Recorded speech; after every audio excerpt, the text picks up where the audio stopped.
And I've heard you've quoted Dr. Seuss, so there are a Dr. couple. Seuss, Right, there you are go. A couple, right. There you go. Somebody just sent me today. Has anybody read my opinion in Yeats? Yeah? The fish? Is a fish a tangible object? Oh, right. One fish, two fish, Yeah? red fish, blue fish. One fish, two fish, red fish, blue fish. There you go. Yeah. So somebody, I've now become associated with Dr. Seuss, and particularly One Fish, Two Fish. Yes. At the end of every year, when clerks ask justices to sign various things, mostly justices are asked to sign photographs of themselves, and I'm asked to sign One Fish, Two Fish. Wow. That was Supreme Court Justice Elena Kagan getting a laugh at, where? A comedy club? Nope, the University of Colorado Law School, October 22nd, 2019. Well, it's the end of another Supreme Court term, and Elena Kagan is still bringing the laughs. In this episode of C-SPAN's podcast, The Weekly, we hear funny lines, snappy quips, and quick comebacks from a government official you might not expect, from a Supreme Court justice. That justice, Elena Kagan. Supreme Court Justice Elena Kagan is the graduate of Princeton, Oxford, and Harvard, but based on the quality of one-liners she tells in oral arguments and their razor-sharp delivery, you might think she honed her style by moonlighting at comedy clubs. Like on December 5th, 2017, the case Masterpiece Cake Shop. It concerned whether Colorado's anti-discrimination law violated a baker's First Amendment rights when he refused to make a wedding cake for a gay couple. Here's Justice Kagan jousting with an attorney. Why is there no speech in creating a wonderful hairdo? Well, it may be artistic, it may be creative, but what the court asks when there's... The makeup artist? No. What the court would ask... Quote an artist, the makeup artist. Justice Kagan also takes jokey jabs at her colleagues, like Justice Clarence Thomas. This exchange from an October 12, 2022 oral argument. The case concerned the Andy Warhol Foundation's use of a photographer's work. I assume that the Orange Prince is copyrighted. Yes, and I think that copyright's directly at issue in this case. Let's say that I'm both a Prince fan, which I was in the 80s, and... No longer? Well... So, only on Thursday night. Supreme Court oral arguments are typically a very serious matter in a very serious setting. Discussions often focus on minutiae of law, but Elena Kagan's quick wit can add humor and lightness to legal arguments, making them, perhaps even, enjoyable to listen to for the witty repartee and comic relief. There are plenty of jokes about word choice, like on November 7th, 2022, a case on whether the Federal Trade Commission was violating businesses' Fifth Amendment rights. But what I would say is, I do think if you go with that it's simplistic. No, go ahead. Simplistic. We could. I didn't like simplistic. Straightforward. If you Textual, maybe. How about that? Textual, okay. Straightforward. All of those words seem to apply. Simplistic was a bad word choice. It could have been worse. It could have been. More word choice wit on December 5th, 2022, a case concerning bankruptcy code. The text has this blunt subject matter restriction as I've articulated it, but the context is really critical. Well, context, boy, jumping to context in a place where we've always said you need a clear statement in the text. Where is your clear statement in 363M? The clear statement does not affect the validity of a sale. It's a subject matter constraint, not a procedural rule. The other statutes involve things like file your notice of appeal in 14 days or a time limit. This is not a procedural limitation. I think what we've always meant when we say a clear statement about jurisdiction is something that says something like the court has no jurisdiction. A word choice joke yet again. April 18th, 2023. A case concerning the extent to which companies must provide religious accommodations to their employees. If we're going to go down the path of trying to guess what Congress was thinking, it may very well have been that Congress felt hamstrung by this court's Establishment Clause jurisprudence and didn't feel that it could adopt a heightened standard for undue hardship. In fact, there were witnesses in both of the hearings that spoke about that very question. Can I say I think that that's sorry. Go ahead. No, please. No.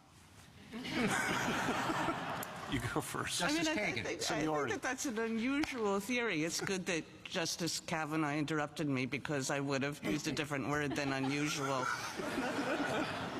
The wit can also be self-deprecating, like during a March 22, 2023 oral argument, a case on trademark law centering on a dog toy that mimics the Jack Daniel's Old No. 7 whiskey bottle, from an exchange prompted by one of Justice Kagan's colleagues, Justice Ketanji Brown Jackson.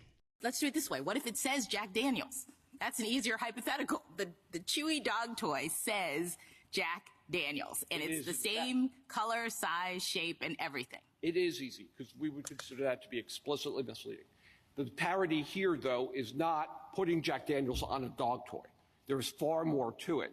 And there is, in this case... What is there to it? What is the parody here? The parody? Yeah. The parody is... Because maybe I just have no sense of humor, but... What's the parody? The parody is multifold, but the testimony indicates, and it's not been disputed, that the parody is to make fun of marks that take themselves seriously. Well, I mean, you say that, but you make fun of a lot of marks. Doggy Walker, Dos Perros, Smella Arpa, Canine Cola, Mountain Drool. Are all of these companies taking themselves too seriously? And you know the old saying, it's funny because it's true? Justice Kagan made an honest confession on February 21st, 2023, a case challenging the law protecting tech companies against liability for third-party content on their platforms. I can imagine a world where you're right that none of this stuff gets protection. And, every other industry has to internalize the costs of its conduct. Why is it that the tech industry gets a pass? A little bit unclear. On the other hand, we're a court. We really don't know about these things. These are not like the 9 greatest experts on the internet. Another funny and honest confession Justice Kagan made to an attorney on November 8th, 2022, a case on corporate jurisdiction. I'm going to make a confession. I find this court's unconstitutional conditions doctrine very difficult. You and everybody else. We heard earlier from the famous 2017 case, Masterpiece Cake Shop, concerning whether Colorado's anti-discrimination law violated a baker's First Amendment rights when he refused to make a wedding cake for a gay couple. A similar case heard on December 5th, 2022, whether a Colorado anti-discrimination law violated a website designer's free speech rights because she refused to design wedding content for same-sex couples. During oral argument, Justice Samuel Alito mentioned an online Jewish dating service, prompting this response from Justice Kagan. Okay, an unmarried Jewish person asks a Jewish photographer to take a photograph for his J-Date dating profile. It's a dating service, I gather, for Jewish people. It is. All right, maybe Justice Kagan will also be familiar with the next website I'm going to mention. So next, a Jewish person asks a Jewish photographer to take a photograph for his ashleymadison.com dating profile. I'm not suggesting, she knows a lot of things. I'm not suggesting. Okay, does he have to do it? That J-Date exchange reminds us that Elena Kagan responses don't just get laughs during Supreme Court oral arguments. She has also played the Senate. Perhaps the most famous and most widely heard example of her wit was this response to South Carolina Republican Senator Lindsey Graham during her 2010 confirmation hearing. Now, as we move forward and deal with law of war issues, Christmas Day bomber, where are you at on Christmas Day?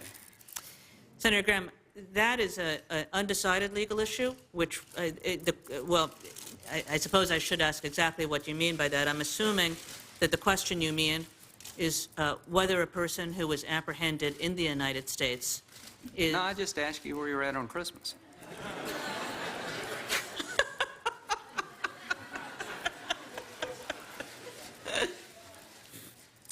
Like all Jews, I was probably at a Chinese restaurant.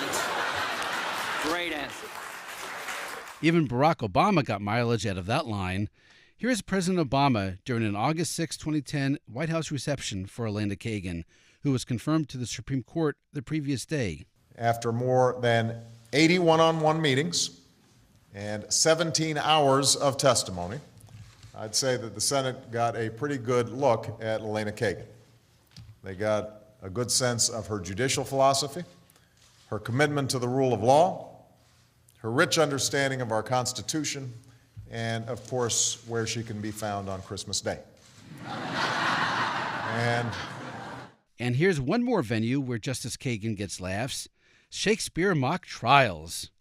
Consider this 2018 mock trial hosted by the Shakespeare Theater Company in Washington, D.C. The featured case, The Trial of Mordred, Insurrection in Camelot, based on the theater's production of Camelot. Here's Justice Kagan questioning the attorney for the Kingdom of Camelot. General, I'm just, if I can just ask you a question about your general legal strategy here. As you know, we've heard a lot about Make America Great Again and the deep state and fake news and the draining the swamp. And if I understand the rules of this event, these people, they're your jury. And is this the right strategy for these people? These Shakespeare-loving denizens of the District of Columbia? And now our bonus clip. And this time we'll also have a rare second bonus clip. Elena Kagan was nominated by a Democratic president, Barack Obama. For balance, do Supreme Court justices appointed by Republicans get laughs too? Sure! Here's Clarence Thomas, nominated by President George H.W. Bush in a December 7th, 2022 oral argument. Thank you, counsel. Justice Thomas, anything further? Actually, I don't, but I've been waiting 30 years to ask him a question.